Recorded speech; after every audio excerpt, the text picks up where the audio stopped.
ሰላም እንዴት ናችሁ? ወደ ገበያ ሚዲያ ቤተሰቦች ነጻነት ላቀው ነኝ። በልዩ ጥንቅር መጥቻለሁኝ። እስማኤል ሀኒያን በተመለከተ ወይም እስማኤል ቃኒያ እንግዲህ የሳቸው ስም አጠራር ኪው ብሎ ስለሚጀምር አንዳንዴ ሀ ነው ቃ ነው የሚለው ጉዳይ ኮንትሮቨርሻል ነው። ኤኒዌይ ግን ያው ስለምንግባባ እሳቸውን በተመለከተ እየወጡ ያሉ ዘገባዎች ተከታታይ ዘገባዎችን ሰምታችሁ ሊሆን ይችላል። አንዳንዶች እስማኤል ቃኒያ የሚባሉት ሰው ራሳቸውን አጠፉ ተብሎ በማህበራዊ ትስስር ገጽ ላይ ሜቢ አይታችሁ ሊሆን ይችላል ፌክ የሆነ ምስል። ከዛም ማለፍ ሲል ደግሞ ወደ እስራኤል ከርተው ገቡ የሚልም ይሄ የእስራኤል ሰላይ ናቸው ሰውየው በሚልም እንዲሁ በጣም ብዙ መረጃዎች የተሰራጩ ቆይተዋል። እስኪ ምንድነው ያለው ነገር የሚለውን ጉዳይ በተመለከተ ነገሩን ጥርት እናድርገው፣ ነባራዊ ሁኔታውን ጥርት እናድርገው። እንግዲህ መጀመሪያ እሳቸው ማን ናቸው ከሚለውን ጀምር። እስማኤል ቃኒያ በሚል ማን ናቸው? እስማኤል ቃኒ ማን ናቸው የሚለውን ጉዳይ የእሳቸውን ሚስጥር እስኪ እንመልከት በተወሰነና በ2020 እንደ አውሮፓውያን አቆጣጠር የአይአርጂሲ ወይም የእስላማዊ አብዮት ዘብ እየተባለ የሚጠራው የቁዱስ ኃይል ጦር አዛዥ የነበሩት ቃሲም ስልማኒ በአሜሪካና እስራኤል ጥቃት ሲገደሉ በጊዜው እስማኤል ቃኒ ምክትል አዛዥ ነበሩና የቃሲም ስልማኒ መገደልን ተከትሎ በ2020 እንደ አውሮፓውያን አቆጣጠር የኢራን እስላማዊ አብዮት ዘብ ኃይል ወይም አይአርጂሲ ቅዱስ ጦር አዛዥ በመሆን ማገልገል ጀመሩ ማለት ነው እስማኤል ቃኒ። እና በእነዚህ ጊዜያት ውስጥ በጣም በርካታ ጥቃቶች በኢራን ውስጥ ተፈጽመዋል። እስማኤል ሀኒያ የተባለው የሐማስ አመራር እዛው ኢራን ውስጥ በጣም ደህንነቱ ተጠብቋል ሊባል በሚችል ቦታ ላይ እጅግ በጣም በሚገርም የስለላ ጥበብ እንደተገደለ ይታወቃል። እሱ ብቻ አይደለም። ሐሰን ናስረላ የሂዝቦላሁ ሐሰን ናስረላ እሳቸው ሲገደሉ የሚገርማችሁ የተገደሉበት ቀን ጠዋት ላይ እስማኤል ቃኒ የሚባለው የአይአርጂሲ የጦር አዛዥና ሐሰን ናስረላ በሊባኖስ ውስጥ በአንድ ቦታ ላይ ለስብሰባ ቀጠሮ ነበራቸው እና ስብሰባው ከመከናወኑ ከጥቂት ደቂቃዎች በፊት ይባላል እስማኤል ቃኒ እክል አጋጥሞኛል፣ ችግር አጋጥሞኛል ብለው ቀሩ። ከየት? ሐሰን ናስረላ ጋር ከቀጠሩበት ስብሰባ። ከዛ እሳቸው ከቀሩ ከጥቂት ደቂቃዎች በኋላ የእስራኤል የአየር ላይ ጥቃት ተፈጸመ። ሐሰን ናስረላ የሂዝቦላሁ መሪ ተገደሉ። እሱ ብቻ አይደለም። ኢቭን በአሁኑ አያቶላህ አሊ ካሜናይ ከተገደሉበት ጥቃት ጋር ተያይዞ ቅዳሜ ጠዋት ላይ በሚኖር ስብሰባ በዛ አዳራሽ ውስጥ እንዲገኙ ከሚጠበቁ ሰዎች መካከል አንዱ እስማኤል ቃኒ ነበሩ። የአይአርጂሲ አዛዥ ናቸው። የኢራን አብዮታዊ ዘብ አዛዥ ከሚባሉት ወታደራዊ መሪ ናቸው። እና ከስብሰባው ግን ያው እሳቸው እንደተለመደው ቀሩ። አሁንም በአያቶላህ አሊ ካሜናይ ላይ የእስራኤል ዘመቻ ተከናወነ፣ ተገደሉ። እነዚህ ሁኔታዎች ሲነሱ አንዳንዶች እስማኤል ቃኒን 9 ነፍስ ያለው ሰው እያሉ ይገልጹታል። ባለፉት ጥቂት ዓመታት እስራኤል በኢራን አዛዦች ላይ ተከታታይ ጥቃቶችን ስታደርግ ቆይታለች። ከነዛ ጥቃቶች እስማኤል ቃኒ ተአምር በሚመስል መልኩ በጣም ከብዙ ጥቃቶች ተርፏል። ለዛም ነው ባለ 9 ነፍሱ ሰው እየተባለ የሚገለጸው። እነዛ ተከታታይ ጥቃቶች በኢራን አዛዦች ላይ ሲፈጸሙ እስማኤል ቃኒ ጥቃቱ ከመፈጸሙ ጥቂት ቀደም ብሎ ቦታውን በመልቀቅ ወይም ደግሞ ከዛ ቦታ ላይ በመቅረት እንዲህ አይነት ፓተርኖች አሉባቸው። በተከታታይ የእስራኤል ጥቃቶች ሞቷል ተብሎ በተደጋጋሚ የተወራበት አጋጣሚ ነበር። ይሁን እንጂ ሞቷል ተብለው ሲጠበቁ እሳቸው ድንገት በቴሌቪዥን መስኮት እየተከሰቱ በሕይወት መገኘታቸውን ይፋ ሲያደርጉ ነው እንግዲህ ባለ 9 ነፍስ እየተባሉ መገለጽ የጀመሩት፣ ይህንን ቅጽል ስም ያገኙት።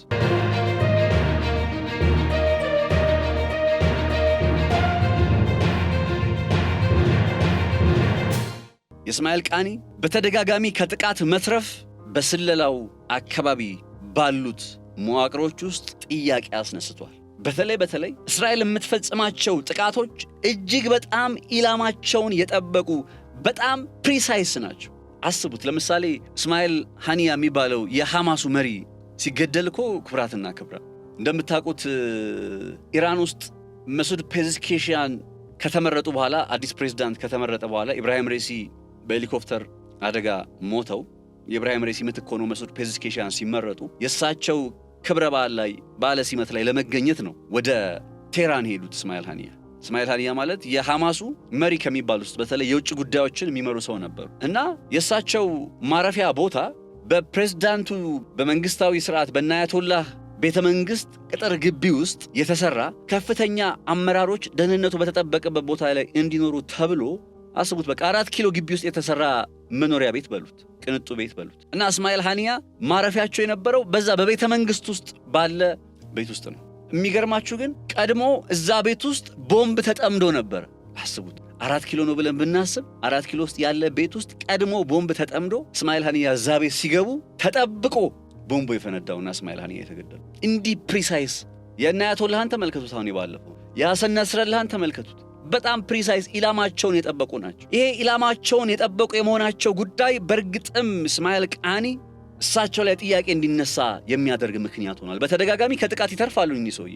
ከዛ የሚፈጸሙ ጥቃቶች በጣም ኢላማቸውን የጠበቁ ናቸው። ይሄው ጉዳይ ታዲያ ምን አስመጣ? ምናልባት በዛው በቴህራን የስለላ ስርዓት ውስጥ ለነሞሳድ የሚሰልል አይነት ሰው አለ የሚሉ ግምቶች እንዲነሱ ምክንያት ሆኗል። ከዛ በኋላ እንግዲህ የሐሰት መረጃዎቹ ጉዳይ ይመጣል ማለት ነው። እንዲህ አይነት ነባራዊ ሁኔታ እስካሁን የነገርኳችሁ ጉዳይ እስማኤል ሀኒያ ማናቸው በሚለው ጉዳይ ላይ ከስማቸው ጋር አብረው የሚነሱ ናቸው እና ያልተረጋገጡ አንቨሪፋይድ የሆኑ መረጃዎች ይነሳሉ። ከነዛ ውስጥ አንዱ በኢራን ውስጥ ምናልባት እሳቸው ላይ እርምጃ ተወስዶ ሊሆን ይችላል ወይም ተረሽነው ሊሆን ይችላል የሚል አይነት ሐሳብ ይሰማል። በተለይ ከሰሞኑ ከእይታም ገለል ስላሉ የት እንዳሉም ስለማይታወቅ የኢራን መንግስት ገሏቸው ሊሆን ይችላል የሚል ጥያቄ ይነሳል። የእሳቸው መጥፋት በተለይ በእንደዚህ አይነት በጣም አስቸጋሪ ጊዜ አይአርጂሲን ከሚመሩ ሰዎች መካከል ናቸው እየተባሉ በእንዲህ አይነት አስቸጋሪ ጊዜ የእስማኤል ቃኒ አድራሻ መጥፋት በእርግጥም ጥርጣሬዎቹ ተረሽነዋል የሚለው ጉዳይ እንዲጠናከር የሚያደርግ ነው። ምንም እንኳን በኢራን በኩል በይፋ ማረጋገጫ ባይሰጥም በ2024ም በ2025ም ተመሳሳይ የሞት ወሬዎች ተሰራጭተው የነበረ ቢሆንም በሁለቱም ጊዜያት ግን እሳቸው በሕይወት ተገኝተዋል። ሌላኛው ነገር ምናልባት ተደብቀው ሊሆን ይችላልም ይባላል። ለደህንነት ሲባል ተደብቀው ሊሆን ይችላል፣ ለጊዜው ራሳቸውንም አግልለው ሊሆን ይችላል የሚል አይነት ሐሳብም ይደመጣል። የት እንዳሉ ግን አይታወቅም። እስማኤል ቃኒ የት እንዳሉ አይታወቅም። እነዛ ቀደም የነገርኳችሁ ፓተርኖችን አስተውሏቸው፣ የግድያዎቹን ፓተርኖች። በተለይ በጣም የሚገርመኝ የሐሰን ናስረላህ ግድያ ወቅት ላይ ማለት ነው። ሐሰን ናስረላህ የሊባኖሱ የሂዝቦላሁ እንዳልኳችሁ ነው። በጊዜው አስታውሳለሁ ኤንቢሲ ላይ በጣም እንደዚህ ዓለም አቀፍ ጉዳዮችን እንሰራ ነበርና የሐሰን ናስረላህ ግድያ ጋር በተገናኘ እንዴት ነው ግድያው የተፈጸመው ተብሎ ማለት የእሳቸው ስኬጁል ምን ነበር ሊያደርጉ የነበረው፣ ከማን ጋር ነበር የተቀጣጠሩት፣ ከዛ ምን ተፈጠረ የሚለውን ነገር በትንተና ሲሰሩት ከእስማኤል ቃኒያ ጋር ተቀጣጥረው ከዛ እስማኤል ቃኒ እሳቸው ሐሰን ናስረላህ የስብሰባው ቦታ የተቀጣጠሩበት ቦታ ላይ መድረሳቸውን ካረጋገጡ በኋላ ነው ከስብሰባው ተቀጠረው የቀሩት። አስቡት፣ ከቴህራን ተነስተው ሊባኖስ ድረስ ሐሰን ናስረላህን ሊያገኙ ሄደው እንዴት ነው በሆነ ምክንያት ከስብሰባው ሊቀሩ የሚችሉት? እሳቸው በቀሩበት አጋጣሚስ እንዴት ነው እስራኤል እርምጃ ልትወስድ የምትችለው? ጥያቄ ያስነሳል፣ ጥያቄ ያጭራል። ኦብቪየስሊ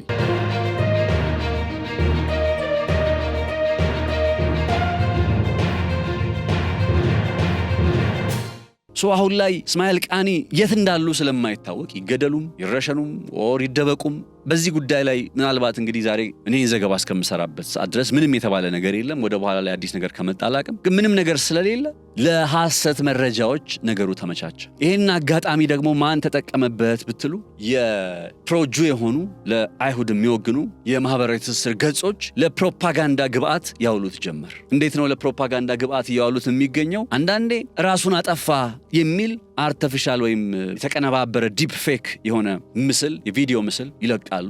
ሌላ ጊዜ ደግሞ ወትሮም እኒህ ሰውዬ ያው የእስራኤል ሰላይ ናቸው የሚለው ጉዳይ አሁን ካልኳችሁ ፓተርን አንጻር የሆነ ሴንስ ስለሚያደርግ ያችን ነገር መዘው እስማኤል ቃኒ እስራኤል ገብተዋል፣ ኢራንን ከድተው እስራኤል ገብተዋል የሚል አይነት መረጃዎች እንዲወጡ በማድረግ ላይ ነው። ቬሪፋይድ አይደለም፣ የተረጋገጠ አይደለም። አብዛኛዎቹ ፕሮጁ የሚባሉ የሶሻል ሚዲያ ገጾች የሚያሰራጯቸው መረጃዎች ናቸው። እኔ ደግሞ አንቬሪፋይድ በሆነ ባልተረጋገጠ መረጃ ላይ ያለኝን አቋም ታውቁታላችሁ። ስለዚህ እስማኤል ቃኒ እንግዲህ አስቡት፣ አይአርጂሲን የሚመሩ ሰው ናቸው። አሜሪካና እስራኤል ከዚህ ቀደም የአይአርጂሲን መሪ ለመግደል ቃሲም ስሌማኒን ለመግደል እጅግ በጣም ብዙ ዋጋ ከፍለዋል። ኢራቅ ውስጥ የሚገኘው የአሜሪካ የጦር ሰፈር እስኪደበደብ ድረስ ነው፣ በኢራን እስኪደበደብ ድረስ ነው ሪስክ የወሰዱት። ቃሲም ስሌማኒን እንዴት እንደገደሉት የምትፈልጉት ከሆነ በኮመንቱ ላይ አሳውቁኝ። ስለ ቃሲም ስሌማኒ አገዳደል እሰራዋለሁ። እንግዲህ በዛ ደረጃ ተባብረው የአይአርጂሲን ሰው ለመግደል ጥረት የሚያደርጉ ሀገራት፣ ቃሲም ስሌማኒ በዛ መልኩ የገደሉ ሀገራት እስማኤል ቃኒ የሚባሉት ሰው የአይአርጂሲ አመራር ከሆኑ በኋላ ያ ምናቀው ምንመለከተው አይነት የእስራኤሎች ትኩረት ሲሆኑ አላየንም። እንግዲህ ስንት አመራር እየተገደለ ስንት የኢራን ሰዎች እየተገደሉ እስማኤል ቃኒ በህይወት አሉ። ለምን አልተገደሉም ሳይሆን ፖይንቱ የእስራኤሎች ኢላማ ለምን አልሆኑም ነው። እነዚህ ጥያቄዎች ሲመጡ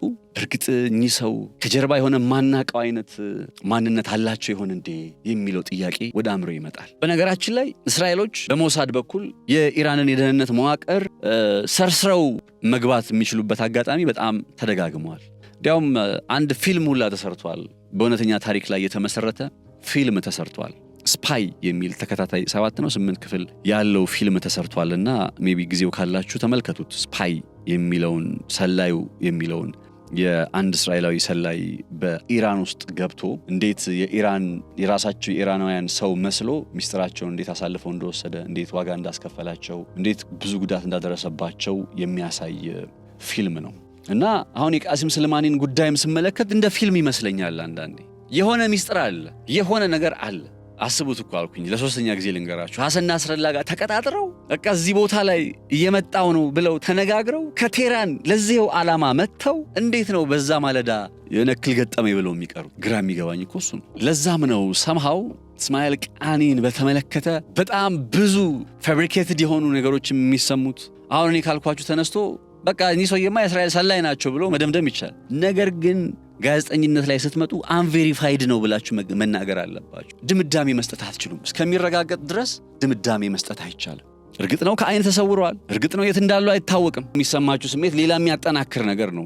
በእንደዚህ አይነት ቀውጢ ወቅት ላይ እኚህ ሰውዬ በእርግጥም ታማኝ የኢራን አመራር ሆነው እየቀጠሉ ከሆነ እንዴት ነው በኃላፊነታቸው ላይ የማይኖሩት ወይም የማይገኙት?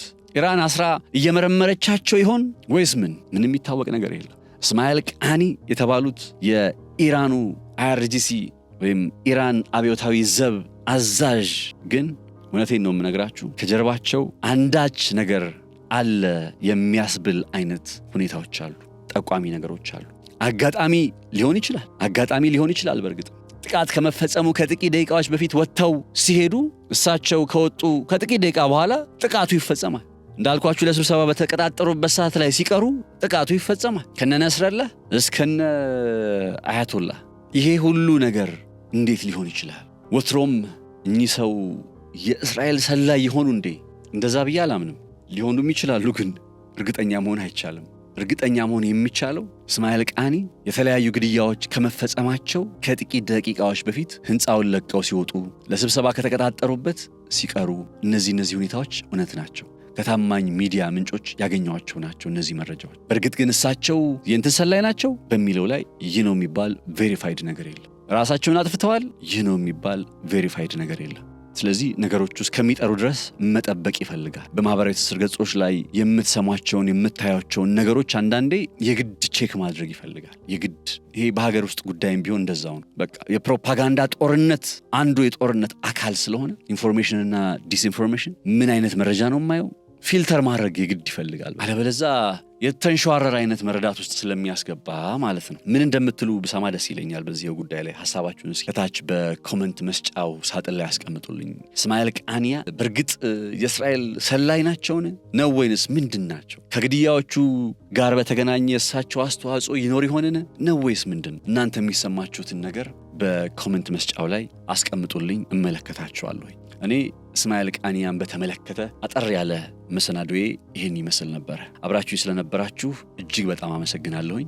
በምሽት የፖድካስት ቆይታችን ስንመለስ እስራኤልና የኢራንን የአየር ላይ ጥቃት ዘመቻዎች መቋቋም ካለመቻላቸው የተነሳ እንዴት የሌሎችን ሀገራት እርዳታ እየፈለጉ እንደሆነና እርዳታውንም አግኝተው በመቋቋም ረገድ የሚሳካላቸው ስላልመሰለ ደግሞ እንዴት የኒክሊየር ጦር መሳሪያን እንደ አማራጭ ሊያደርጉ እንደሚችሉ በዝርዝር እንመለከታለን። አሁን አብራችሁ ስለነበራችሁ በጣም ከልብ አመሰግናለሁኝ። መልካም ጊዜ ይሆንላችሁ።